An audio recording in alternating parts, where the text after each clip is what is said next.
City న్యూస్కు స్వాగతం. నగరాన్ని సుందరీకరించేందుకు చర్యలు చేపడతామని రాష్ట్ర మంత్రి కొల్లు రవీంద్ర అన్నారు. నగరాన్ని సుందరీకరించేందుకు చర్యలు చేపడతామని రాష్ట్ర మంత్రి కొల్లు రవీంద్ర తెలిపారు.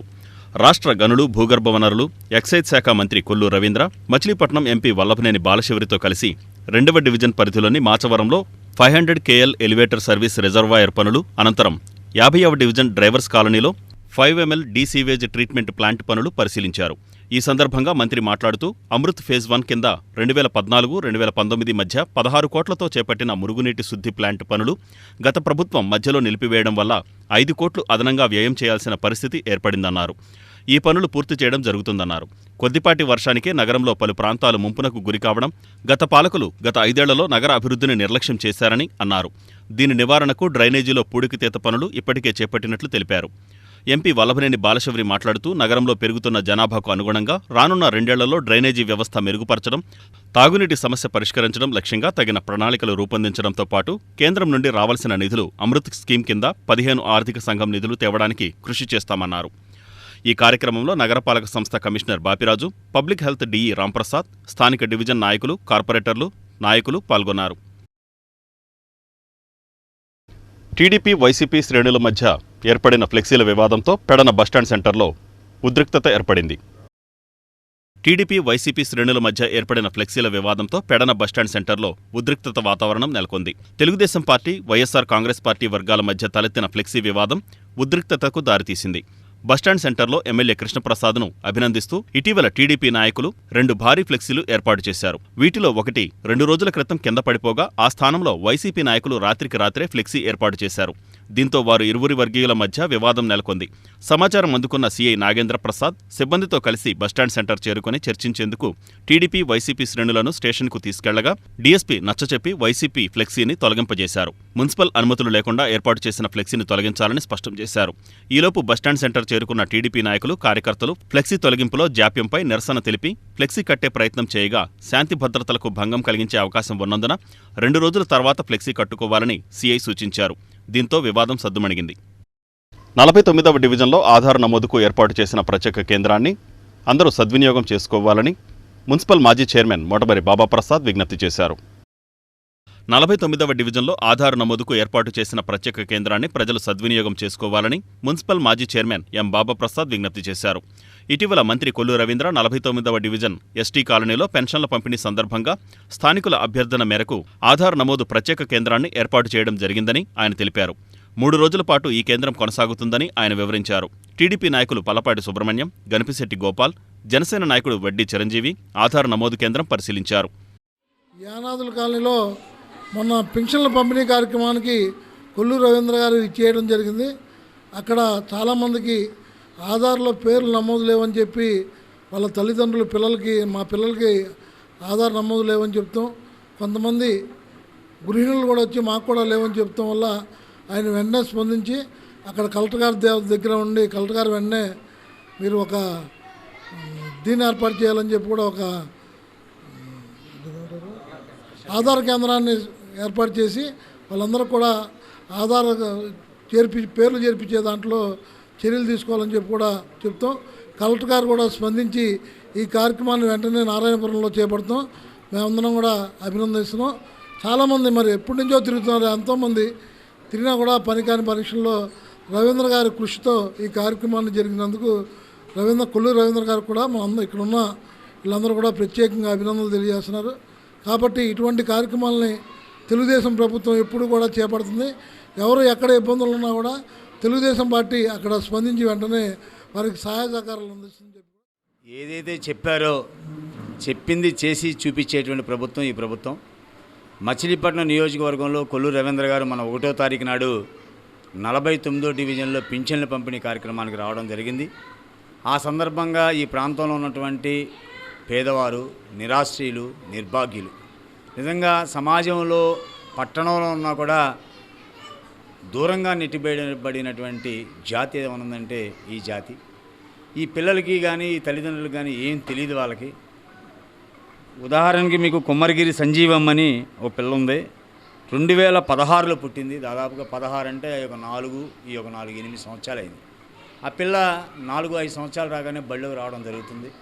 గత ప్రభుత్వంలో గొప్పలు చెప్పుకునేటువంటి వైఎస్ఆర్ కాంగ్రెస్ ప్రభుత్వం కానీ ఇక్కడ ఉండేటువంటి పేరు నాని కానీ వాళ్ళ కార్పొరేటర్లు కానీ ఆ పిల్లలకి అమ్మఒడిని ఒక పథకం వచ్చేది కదా. కేవలం వారికి ఆధార్ కార్డే లేకపోతే, వాళ్ళ తల్లిదండ్రులకి రేషన్ కార్డే లేకపోతే వాళ్ళు పేదవారిగా ఎలా గుర్తించబడతారు? వాళ్ళకి ఏ విధంగా పథకాలు వస్తాయి? వాళ్ళు కేవలం ఎంతసేపు వారి సొంత అవసరాలు తీర్చుకోవడం, అక్రమంగా డబ్బులు సంపాదించుకోవడం ఇట్లాంటి పనులు చేశారు తప్ప ఇలాంటి ఆధార్ క్యాంపులు పెట్టాలి, పిల్లలకి బర్త్ సర్టిఫికెట్లు ఇప్పించాలి, రేషన్ కార్డులు ఇప్పించాలి, ఆధార్ కార్డులు ఇప్పించాలి, దాని ద్వారా వాళ్ళకి లాభం చేయాలి. మరి ఇక్కడికి వచ్చిన వాళ్ళందరూ కూడా ఈ అనాధికారులకి ఆధార్ కార్డులు లేవని చాలామంది చెప్పడం జరిగింది. వాళ్ళ డేట్ ఆఫ్ బర్త్ లేవు. ఎక్కడో పుట్టిన వారికి కూడా మరి ఈ రోజున డేట్ ఆఫ్ బర్త్ లేకపోవడం వల్ల ఆ రోజున వెంపటే కొల్లు రవీంద్ర గారు, పలపాటి సుబ్రహ్మణ్యం గారు వీళ్ళందరూ మాట్లాడి కలెక్టర్ గారితో చెప్పడం జరిగింది. మరి ఈ రోజున ఆధారు సేవా కేంద్రం ఇక్కడ పెట్టడం జరిగింది. ఈ రోజున బాబా గారు వీళ్ళందరూ రావడం కూడా చాలా శుభ్రంగాను. మరి అలాగే సచివాలయం సిబ్బంది కూడా దీనికి చాలా సహాయపడి ఇవాళ ఈ రోజున పడినట్టు మరి వాళ్ళకి డబ్బులు కూడా పడిన అమ్మఒడి గత 10 ఏళ్ళు కూడా వాళ్ళు 5 ఏళ్ళు కూడా అమ్మఒడి వేయలేని పరిస్థితి. వాళ్ళ ఆధార్ కార్డు కూడా ఇప్పించకుండా వాళ్ళతో ఓట్లు వేయించుకోవడానికే ఇదే ముందుకు వచ్చారు. కానీ వాళ్ళకి ఏంటి, వాళ్ళ స్థితిగతులు ఏంటి, వాళ్ళకి ఏం పోతున్నాయి, వాళ్ళకి బెనిఫిట్స్ ఏం పోతున్నాయి, కనీసం వాళ్ళని పట్టించుకునే నాదుడు లేకపోయాడు. మరి ఈ రోజున కొల్లు రవీంద్ర గారికి హృదయపూర్వక కృతజ్ఞతలు తెలియజేసుకున్నాం. జరిగిన 49వ వారి పెన్షన్ కార్యక్రమం ఫస్ట్ తారీఖు పెన్షన్ కార్యక్రమం కొల్లు రవీంద్ర బెరాకా మినిస్ట్రీస్ సేవా కార్యక్రమాలు అభినందనీయమని టీడీపీ నాయకుడు గొర్రెపాటి గోపీచంద్ అన్నారు. బెరాకా మినిస్ట్రీస్ సేవా కార్యక్రమాలు అభినందనీయమని టీడీపీ సీనియర్ నాయకుడు గొర్రెపాటి గోపీచంద్ కొనియాడారు. బెరాకా మినిస్ట్రీస్ ఆధ్వర్యంలో ఇంజనీరింగ్ విద్యార్థికి 60,000 రూపాయలు ఖరీదు చేసే ల్యాప్టాప్ను ఆయన అందజేశారు. ఈ సందర్భంగా ఆయన మాట్లాడుతూ పేద విద్యార్థుల విద్యాభివృద్ధికి బెరాకా మినిస్ట్రీస్ అధినేత కిరణ్ పాల్ నిరంతరం కృషి చేస్తున్నారన్నారు. ఆపదలో ఉన్నవారికి బెరాకా సంస్థ అందిస్తున్న వివిధ సేవా కార్యక్రమాలు ప్రశంసనీయమన్నారు. ఈ కార్యక్రమంలో టీడీపీ నాయకులు Logisetti Venkataswamy, PV Phanikumar, Beracah ministries ప్రతినిధులు పాల్గొన్నారు. మోట్రు తన్మయ లహరి మంచి మెరిట్తో NITలో అవకాశం వచ్చింది ఆ పాపకి. అయితే ఆర్థిక పరిస్థితులు అనుకూలించనందువల్ల బెరాకా మినిస్ట్రీ వాళ్ళు 60,000 రూపాయల విలువ గల ల్యాప్టాప్ని ఆ పిల్లకి ఇవ్వటం జరిగింది. మరి ఇటీవలే బెరాకా అధినేత సత్యనారాయణ గారు పరమపదించడం వల్ల మరి ఆయన కుటుంబం అటువంటి ఇబ్బందుల్లో ఉండి కూడా దాతృత్వాన్ని మరవకుండా మరి ఆ కుటుంబకు సన్నిహితుడైన నా చేతుల మీదుగా ఇప్పిద్దాము, నేను ఈ బాధలో ఉండి నేను ఇవ్వలేను, అయితే ఆ పాప చదువు బ్రేక్ పడకూడదు, ఆ కార్యాన్ని మీ చేతుల మీదుగా కానివ్వమని చెప్పి నా దగ్గరికి పంపించినందుకు బెరాకా మినిస్ట్రీస్కి మరి అభినందనలు తెలియజేస్తూ, సత్యనారాయణ గారి ఆత్మ ఇటువంటి మంచి కార్యక్రమాలు చేయటం వల్ల వారికి శాంతి కలుగుతుందని, తప్పకుండా కలుగుతుందని చేస్తూ, మరి అట్లాగే మా బాబీ పేరేమంటారో కిరణ్ పాల్, అతను త్వరగా ఈ బాధ నుంచి కోలుకోవాలని, ఇటువంటి కార్యక్రమాలు మరిన్ని చేయాలని చెప్పి ఆ భగవంతుడిని ప్రార్థిస్తున్నాను. పాప, విష్ యూ గుడ్ లక్, ఒక మంచి సదుద్దేశంతో ఒక ల్యాప్టాప్ ఇస్తూ జరిగింది. అలాగే ఎన్నో కార్యక్రమాలు బెరాకా మినిస్ట్రీస్ ఆధ్వర్యంలో పేద ప్రజలకి ఈరోజు వరకు కూడా విద్యాభ్యాసం కానీ, మెడికల్గా కానీ, అలాగే ఇంకేదన్నా అవసరం ఉండి వెళ్తే లేదు అనకుండా చేసే మనస్తత్వం కలిగిన బెరాకా మినిస్ట్రీస్ వాళ్ళకి ముందుగా ధన్యవాదాలు. మొన్న జరిగిన సంఘటన పెద్ద అయిన సత్యనారాయణ గారు కాలం చేశారు.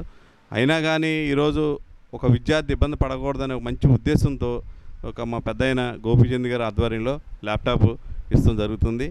అలాగే రాబోయే రోజుల్లో ఆయన గురించి ఏదో దుష్ప్రచారణ చేస్తున్నారు. ఒక అంధుడయ్యుండి ఒక బెరాకా మినిస్ట్రీ స్థాపించి ఈరోజు ఇన్ని సేవా కార్యక్రమాలు చేస్తున్నారు. ఒకలా సామెత ఉన్నట్టుగా మనకి పండు చెట్టుకుంటే రాయి పడద్ది అన్నట్టుగా ఆయన చేస్తున్నాడు. కాబట్టి ఇవాళ ఏ సమస్య చేస్తుంది మన మచిలీపట్నంలో చెప్పండి. ఇన్ని క్రిస్టియన్ సమస్యలు ఉన్నా కానీ ఏ ఒక్క సమస్య ముందుకు రావట్లేదు. కొన్ని లక్షల రూపాయలు వెచ్చించి ఆరోగ్య నిమిత్తం కానీ, విద్యాభ్యాసం కానీ. Hello everyone, I'm Tanmay. I've completed my 12th standard and now I'm looking to go join my graduation in NIT Silchar, Assam. So I've secured a good percentile and rank in JEE mains, and in my 12th standard also daddy has helped me a lot with sponsorship, and now he's helping me with a laptop which I needed the most for 4 years. So daddy, మీరు ఎంత కష్టంలో ఉన్నా కూడా you are helping me. Thank you very much, and I'll be very grateful for Beraka Ministries for helping me to get through my tough times. Thank you daddy so much. I'll never forget you in my lifetime. Thank you so much Beraka. Thank you daddy. ఫతుల్లాబాద్ వద్ద ప్రయాణికుల సౌకర్యార్థం bus stop ఏర్పాటు చేయాలని స్థానికులు కోరుతున్నారు. ఫతుల్లాబాద్ వద్ద ప్రయాణికుల సౌకర్యార్థం బస్టాప్ ఏర్పాటు చేయాలని స్థానికులు కోరుతున్నారు. ఇటీవల ఫతుల్లాబాద్ వద్ద ఆక్రమణ చేసుకున్న దుకాణాలు తొలగించిన ప్రదేశంలో బస్టాప్ నెలకొల్పాలని వారు విజ్ఞప్తి చేశారు. మచిలీపట్నం నుండి చల్లపల్లి, అవనిగడ్డ, రేపల్లె తదితర ప్రాంతాలకు వెళ్లే ఆర్టీసీ బస్సులను ఈ స్టాప్లో నిలిపేలా చర్యలు తీసుకోవాలని ప్రజలు కోరుతున్నారు. ప్రయాణికుల సౌకర్యార్థం గతంలో ఈ ప్రాంతంలో తాత్కాలిక బస్టాపు ఉండేదని టీడీపీ నాయకులు ఖాజా ఈ సందర్భంగా తెలిపారు. ప్రస్తుతం స్థానికులు శాశ్వత బస్టాప్ ఏర్పాటు కోరుతున్నారు.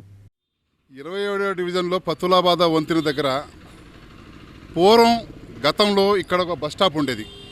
బస్ స్టాప్ అంటే అధికారికంగా బస్ స్టాప్ కాదు. ఆ రోజుల్లో ఎర్ర బస్సు ఇక్కడ వచ్చేది. వచ్చి ఇక్కడ కొంతమంది పెద్ద వయసు వాళ్ళు ఇక్కడి నుంచి ఎక్కి దానికి వెళ్ళేవాళ్ళు. ఇవాళ ఈ స్థలం ఆటోలు కానీ ఈ స్థలం ఇవాళ ఖాళీ అయింది కాబట్టి దానికి ప్రజలకు ఉపయోగపడినట్టు మంత్రి గారికి వినతిపత్రం ఇద్దామని చెప్పేసి ఇక్కడ ఉన్న ప్రజలందరూ నా దగ్గర వచ్చి కోరటం జరిగింది. ఖాజా గారు, దాదాపు ఇక్కడ సైట్ ఉంది కాబట్టి ఈ సైటు ఒక బస్ స్టాప్ లాంటిది, దాంట్లో ఒక వాటర్ ఫెసిలిటీ పెట్టి ఇక్కడ బస్ స్టాప్ పెట్టాలని ఒక మంచి ఉద్దేశంతో మనోళ్ళందరూ కలిసి ఇక్కడ 27వ డివిజన్లో ఉన్న కానీ పక్క డివిజన్లో కానీ ఆ పక్క డివిజన్లో కానీ ఇక్కడ బస్సు ఎక్కేవాళ్ళు. ఎందుకంటే ఇది రహదారి కాబట్టి ఇక్కడ మెయిన్ రోడ్ నుంచి బస్సులు వేస్తుంటే పోతుంటాయి. ఒంగోలు వెళ్ళే బస్సులు కూడా ఇటు నుంచి వచ్చిపోతుంటాయి ఒకసారి. కాబట్టి మంత్రి గారికి, కలెక్టర్ గారికి, ఎంపీ గారికి మేము ఈ వార్తలు ఇంతటితో సమాప్తం. నమస్కారం.